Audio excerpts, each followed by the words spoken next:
Welcome to the Litigation Psychology Podcast brought to you by Courtroom Sciences. Here is part two of our discussion with New York trial attorney Tony Battista. And then we went to the opening state. So, Tony, describe again. There's a lot of disagreement in the team. But this happens with the opening statement. This is very important to me because now I'm going to do my rant right here. And this is a rant I have. This is like the seventh time I've given this rant. It makes me crazy when defense attorneys call me and go, "Hey, my trial's in 30 days, 45 days. I need to hire you, blah, blah, blah." Okay. I go, first thing, send me a draft of your opening. They're like, draft of the opening. Well, I mean, I got 30 days. I'm like, are you out of your mind? Tony, talk about how early we got started on this, how many drafts, how many iterations of this opening, how many times we move things around to perfect this, because to get where you need to be, I gotta say, the amount of effort we put into that opening was incredible and absolutely necessary. And I see a lot of defense attorneys either not putting in that time or they get started way, way, way too late. So we had four very capable trial attorneys on the. Any four of them could have done the opening. And when we did our mocks, we tested attorneys to see which one would play the best. So we did that. And then that mock was months in advance of the trial. That's when we started on our opening. We had the first draft at the time of the mock. We tested it. We saw what worked, what didn't work. We tested exhibits. We tested people. We tested attorneys. And then 2 months out, we started drafting openings. And I think we went through, I'm not kidding, probably 16, 17, 18 drafts. Yeah. And everyone had great ideas. Some of the ideas we couldn't use, and other things we had to pick and choose which were better than others, and what story did we want to tell, and what were the three themes, and what was psychologically going to have the most impact, given that we were going third and that we were going to be in the middle of the day, and we needed a bit of creativity, and we needed kabooms, right? Yeah. We needed kabooms. We needed people to be awake. We needed people to be excited. We needed to desensitize the jury to this tragedy. And how do we do that? How do we desensitize them to the videos? How do we desensitize them to the graphic nature of a case like this? And that was, I mean, some of the changes were, 3 or 4 days before. Yeah. With some great ideas, but practice, and feedback and drafting and revising, and a lot of effort, and a lot of practice. Yeah, let's talk about kaboom, because that's my word. And I tell my clients, I said, you can't have a boring opening statement. And you better lead with kaboom. And kaboom means like you better throw a hand grenade in the courtroom, because everybody's going to wake up. And when you're going third in the lineup, this is a little tricky.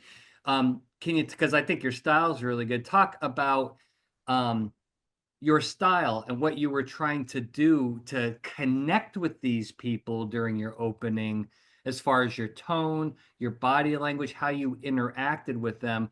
That I think was quite different from the other attorneys' styles. Sure. So one of the things we did is we had a number of different exhibits that we brought in, and some of them were larger than others. We had a big screen TV. We had a multi-dimensional presentation, not a PowerPoint. No PowerPoint. No reading from a book. No script. No, nothing like that. But we had exhibits in the middle of the courtroom, and they were so big we had to take the jury out of the box and we put them in the audience. So number one creative move was getting the jury out of the box. Yep. Nobody would ever think of doing that. No, that was crazy. That's crazy. We wanted to move them. We wanted the jury to remember it. And what did we do? We took all the bad stuff that they were going to see, and we put it in there. And we were up front, we desensitized them, and then we told our story the way we wanted it to be. And we used exhibits, we used video, and we got lucky because we actually got to do 2 openings. We went on at about 11:30, and the judge, I was an hour and a half in, and the judge said, we got to break for lunch. And it was right at the point where I was about to give another kaboom. And I said, no problem. Give me 5 more minutes. I did the kaboom. So I had 2 in the beginning. And then I said, this is great. We'll go for lunch. I get to do another opening to open the afternoon. I did another 45 minutes. And we took advantage of the break, which was wonderful. But it was about explaining to the jury the case. It's about desensitizing them to the bad things. And it's about being remembered. Yeah. You wanted them to remember your presentation, and you wanted them to think during plaintiff's opening case, go back. What did Mr. Battista say? Oh, that's what he said. He showed me that exhibit. He showed me that video. He showed me that tape. And build credibility with the jury. The other advantage I had is I was the only New Yorker. Yeah, that's interesting. Which is an interesting dynamic. Yeah, that helped. Talk about, so sticking with the opening, because this is a big deal, I think. Talk about the importance of identifying and embracing the bad stuff during your opening to really own it. Because I see another mistake of, every case has weaknesses. And I think a lot of attorneys want to avoid those weaknesses. And we knew we couldn't be dancing around. We knew we had some bad stuff. And you came right out and said, hey, this is bad. This looks bad. It smells bad. It tastes bad. It's bad. And lay it right out there versus ignoring it, which I think a lot of attorneys want to do. They don't want to deal with the bad stuff, but it's actually quite important to deal with it in your opening. I think I went over the top with the bad stuff. Yeah. So I wanted to remember how I explained the bad stuff. I was very theatrical about the bad stuff and how it was tragic and how it added to it. And there was enough bad stuff in this case to go around. Broad strokes painted everyone with bad stuff. Everyone had bad stuff. And doing it in a way that people could understand, appreciate, learn from, and remember.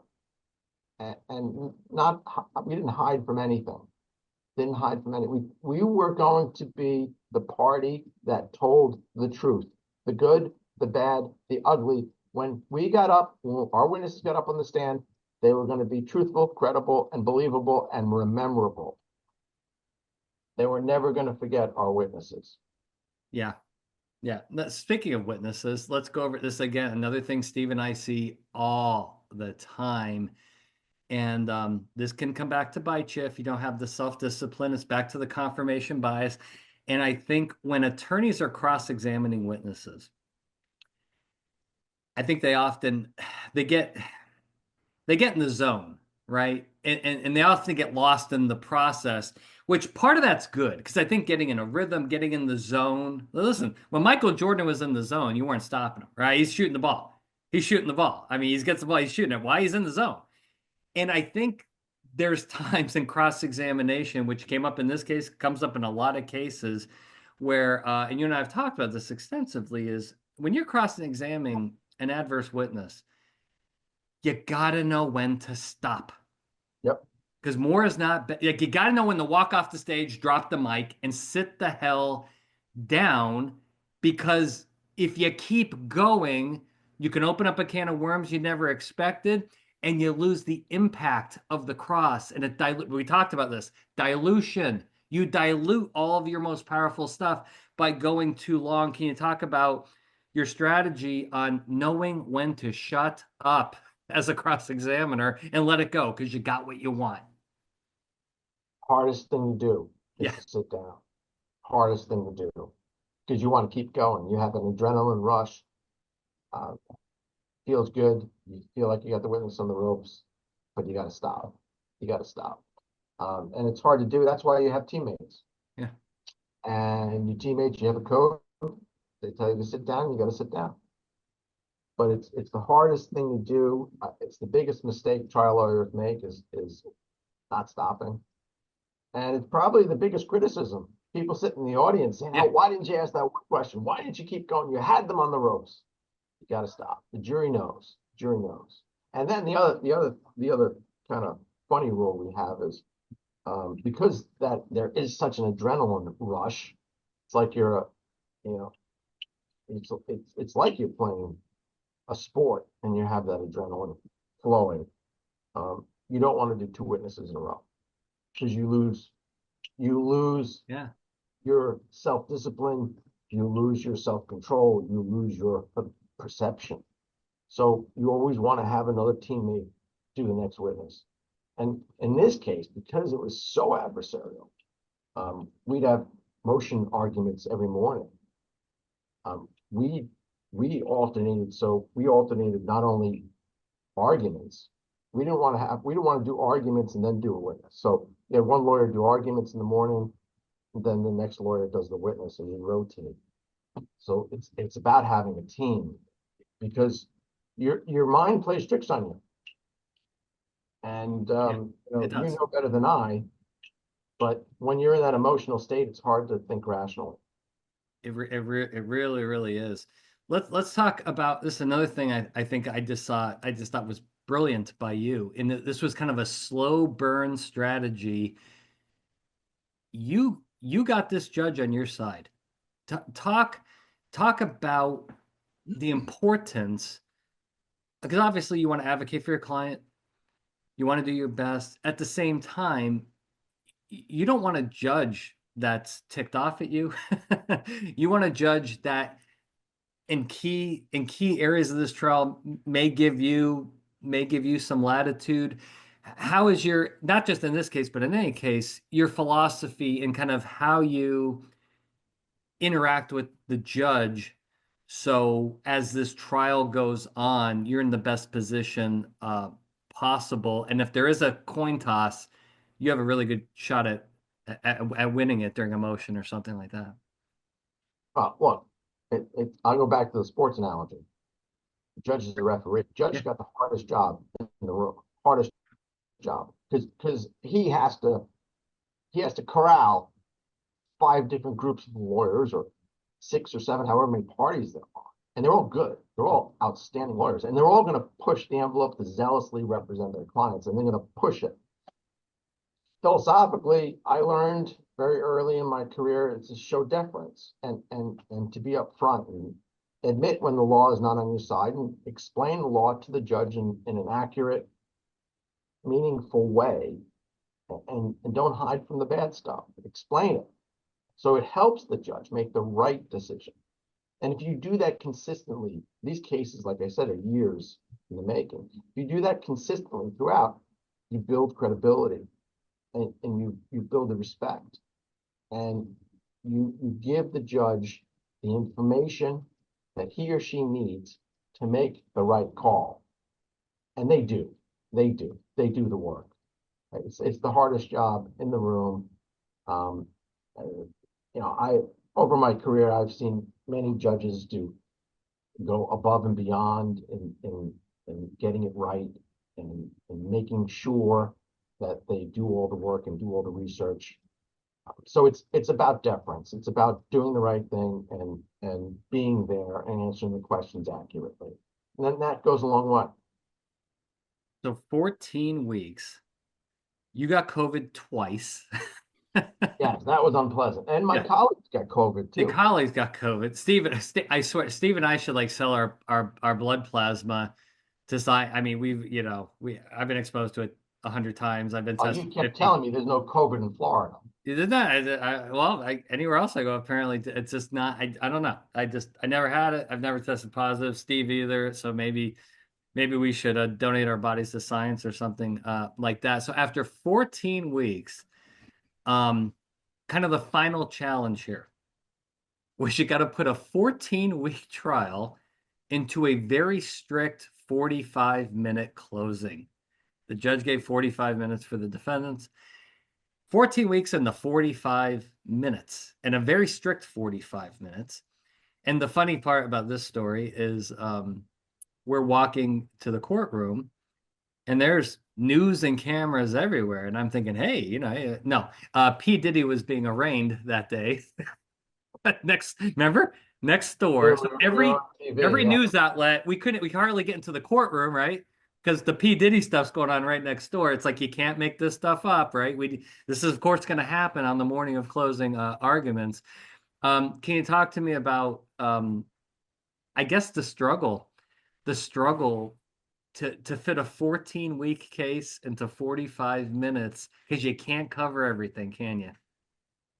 No, and it goes back to teamwork and creativity and what's the storyline, what's the most important bits and pieces, and how do we draw a roadmap that the jury can follow? And that's ultimately what we did is we drew a roadmap. We went old school um, to help the jury, and every trial that you do, you have to think about what, how do we connect with these 8 people? What, what did you see? What was their body language? What worked? What did they react to? What exhibits did they react to? What witnesses did they really like? And it's about tracking the progress throughout and then taking that information and trying to give them something that they can use when they deliberate in that room. And I think we did that as best we could. Yeah. It's never perfect, but that's what a trial's all about. I think these particular jurors, they worked really, really hard for 14 weeks, and I think they did a great job. Yeah. And I'll let you discuss the outcome as you see fit. But I know in this case and other cases, I think the defense bar kind of has to look in the mirror is like, how do you really define a win? And when it's a bet the company case and the company's still alive, I guess one could argue, that's a win. This is a very, very difficult case. Um, how do you, given your career and the types of these are very difficult cases that you work on in aviation.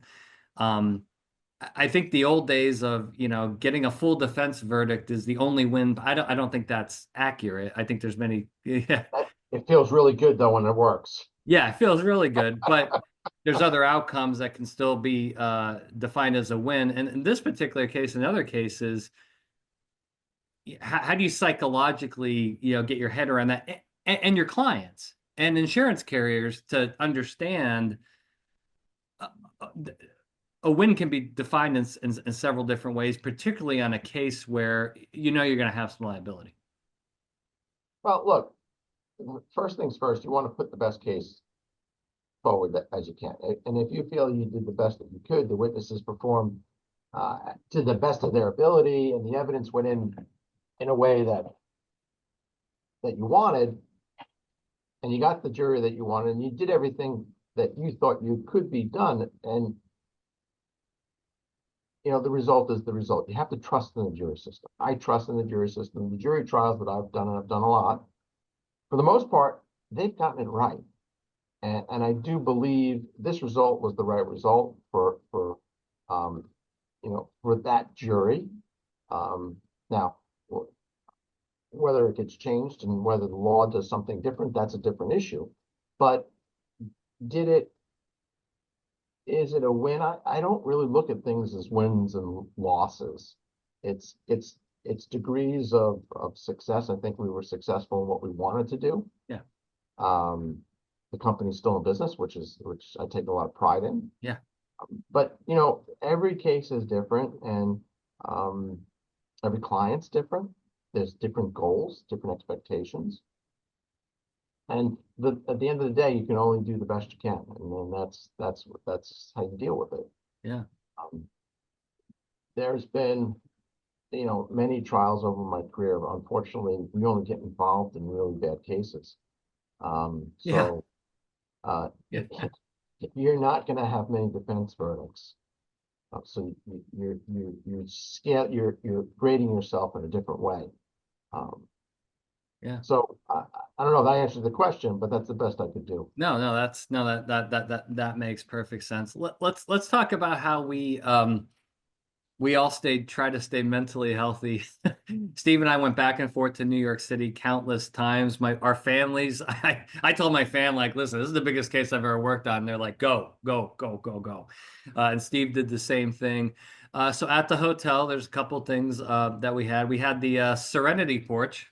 We had the Serenity porch. So on the second floor of this hotel, there's a very nice porch, and we got and the weather was nice. It was summertime in New York City, and it was a good place to kind of go and clear our heads. We had the breakfast routine, and in the evening, we were 2 blocks away from Little Italy and had some amazing Italian food. Talk about how the off hours, particularly in the evenings and on the weekends, you still got to work, but it's also a good chance to kind of let go, get rid of vent a little bit, talk to team members, enjoy a good meal and not necessarily run yourself into the ground every single moment. A couple of things you got that were so important. One was food and downtime. So we had a number of restaurants that we would frequent, and we became regulars.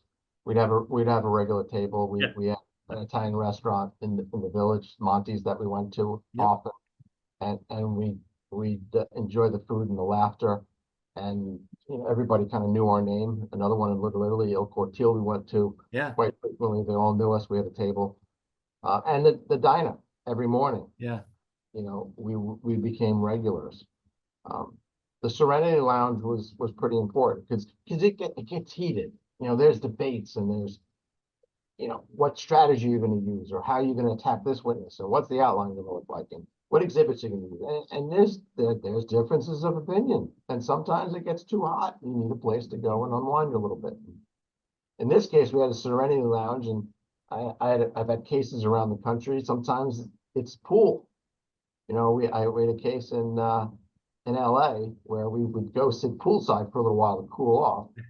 And then another case we had in Miami, we had a Staples button where when somebody got too hot, somebody would hit the button and the buzzer would go off, and they'd be put in timeout for a while.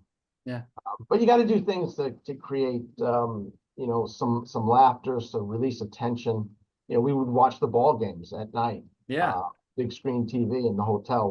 We'd set up a video showing, and we'd have pizza and some beverages and just relax on a Saturday.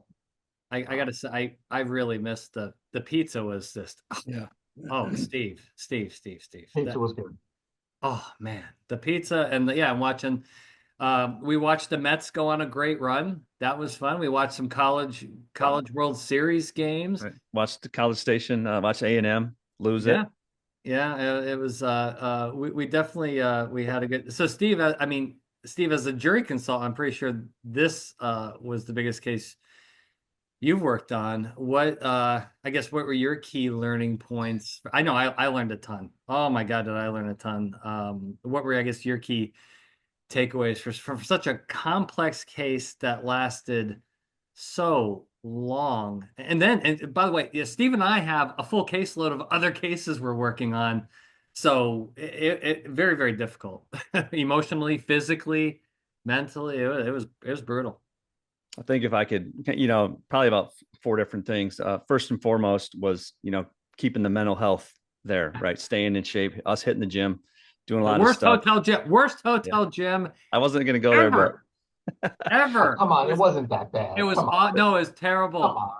It was terrible. Steve, So, it was great. It was dead last. It was awful. But I mean, we did our best because, like I said, you need to do that. As we were eating at all these good restaurants, we needed to stay in shape. That was the first thing, just to stay mentally healthy. Also having support from our family, realizing that we're gone all the time, that life goes on. Tony, you can say the same thing, right? You were staying in a hotel for weeks and weeks on end. Your wife's out doing other things too, right? And kind of life has to go on. But we have strong females in our lives that are supportive of us. So was another thing. Yes.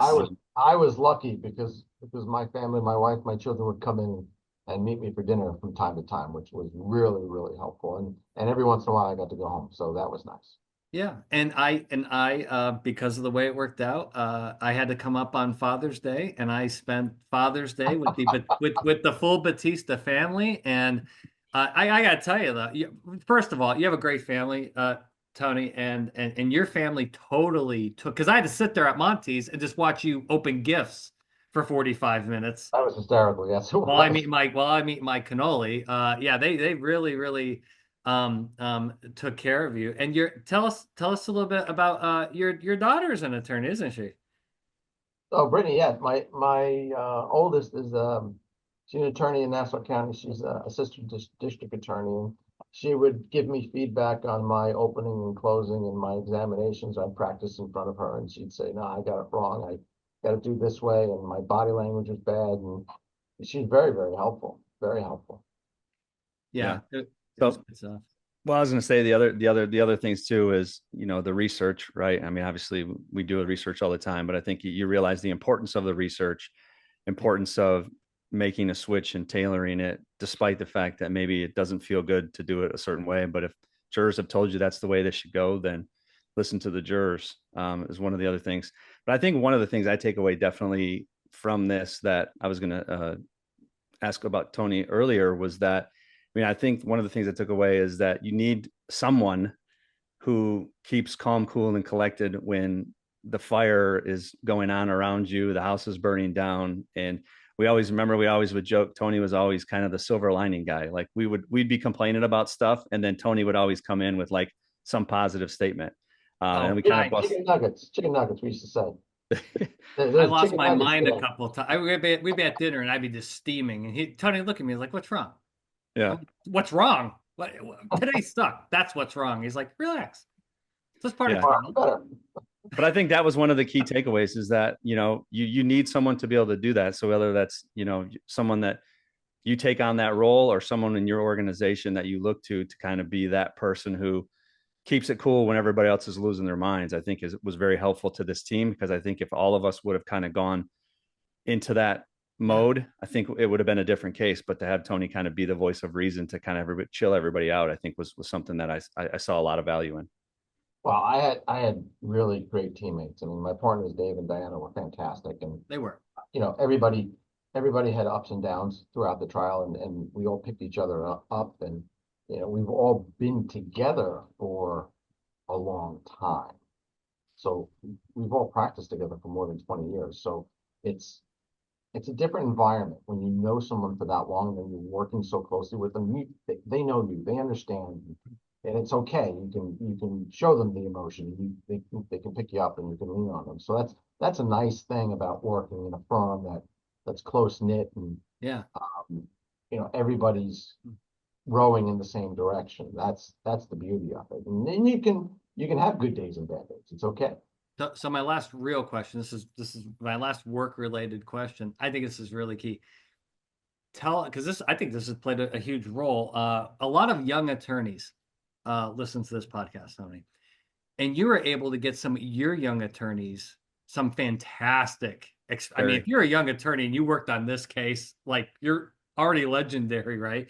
Talk about the importance and kind of your approach to working in some of your younger attorneys to take various roles in this case to get them experience, because that's so important to just young attorney development, and particularly on a case like this. You know, there's a lot of help that was needed, and kind of talk a little bit about how your young attorneys played such a key role on the trial team. They really did an amazing job. Some of the associates on this case. I had COVID, right? Day before jury selection, I'm coughing and sneezing. So one of our associates, Brittany, drops a COVID test at my hotel door and calls the hotel room and says, "Take the test." So I was, you know, being stubborn. I said, come on, take the test. So I take the test and I got COVID, right? And Dave, my partner, it's my second chair, he's sniffling too. He takes a test. He's got COVID. And we're supposed to pick a jury. So we called Brittany and Diana and said, "All right, you guys are up. You're picking the jury. Let's go." And Brittany did a bang out job. Went with Steve, and the three of them took the first week of jury selection. It's fantastic. And Brittany was the fourth trial lawyer on the team. So she did witnesses. Remember, we rotated throughout because there was so many witnesses that were on for so long. She did her own witnesses. Now, what's going on in the background, right? You got four lawyers in the courtroom alternating 2 and 2 every day. And then, all right, you have all these witnesses. Who preparing them? We have another team of junior associates. Now think of this. You're at a law firm, you're a second, third, fourth, fifth year. Now you have to prep. You have to prep the experts. You have to prep CEO. You have to prep all these high profile people and get them to the point where they need to be. Now we had an expert who was an Apache helicopter pilot, famous pilot, one of the best ever. Who listens to this podcast? Listens to this podcast. I'm not going to say his name. Nope. You get mad at me. Yes, he would. He comes in and we're going through the direct, we're preparing all the documentation, and man, he is god awful bad, right? Like, what are you doing? You looked at me and you said, "Oh, holy shit! What are we going to do here? This guy's terrible, right?" So Alex and Samantha dig in, and you know, I would come back at night, 5 o'clock, we'd have a debrief, and I'd look at them, I said, "How's he doing?" And they'd be non-committal. They never wanted to say anything bad. And I used to say, "All right, we started at Joe Biden in 2024. Where is he now?" He's 2020, Joe. It's all right. Keep working. 3 or 4 days later, I said, "What are we doing? Where is he?" He's Ronald Reagan, 1988. And oh my God, that's still not too good. Yeah. And then the day before, we come back and they go, "All right, he's Reagan in the 80s, early 80s." Early 80s. He was dynamite. But the jury loved him. They just worked so hard in getting the body language and getting the tone and getting the movements and getting him comfortable. They were great. And they had fun. They had a lot of fun doing it. And that was the nice part. They see the excitement and the energy. And I mean, they were working 12, 14-hour days. Yeah. Some of them just to get it to where it needed to be, and research and get all the writing and the briefs and the motions. There was motions every day, and they were doing it. They were knocking it out. They were excited, and they learned a lot. And then getting to, prep CEOs and high profile individuals, a lot of fun. Yeah. Yeah. What an incredible case. Tony, thanks for coming on. So let's finish with, really the number one question is, what in the world is wrong with the New York Jets? Now, this is coming from a Bears fan who, by the way, it's been on TV all week. The Bears are the worst organization. And I mean, maybe they're tied for the worst with the Jets, but what is it? And I want the local story, Tony, in New York City. Is it ownership? What's because I know what the Bears, until the McCaskey sell this team, they're just going to wallow in just last place. They're horrible. It's just a terribly run organization. What is going on with the New York Jets, and how can this be fixed? I think it's the curse of Broadway Joe Namath. You're going to blame Joe? I'm going to blame Joe Namath. It's his fault. We're cursed. We haven't had a quarterback since Joe Namath. And you bring in Hall of Famers. We brought in Brett Favre. That didn't work, right? Didn't work. Brought in Aaron Rodgers, supposed to be the savior. That didn't work. We have a number 2 draft pick, Zach. It never works. Quarterbacks come to New York to do terribly. Steve, Ed Pennington. I think the Mark Sanchez butt fumble. Yeah. I think you got to go right there, right? Right there. I think that sealed your fate. Right there. I think that sealed your fate. Well, Tony, stick around so we can talk afterwards. Steve, thanks so much for coming on. What a great episode. We'll probably split this up into 2 parts because this was a long one, but I think this deserved the time it got because it was such a complex case. Tony, you did an exceptional job, you and your team. And I got to tell you, I kind of miss eating Italian food most nights of the week in Manhattan, in Little Italy. But I'm coming up in a month, and I'm sure Peter would love to have you and see you and the family. We're gonna come up, and I'll be going to the Garden. I'm gonna go to Madison Square Garden to watch my Tar Heels play right before Christmas. So looking forward to that. And to our audience, thank you so much for participating in another edition of the Litigation Psychology Podcast, brought to you by Courtroom Sciences. We will see you next time.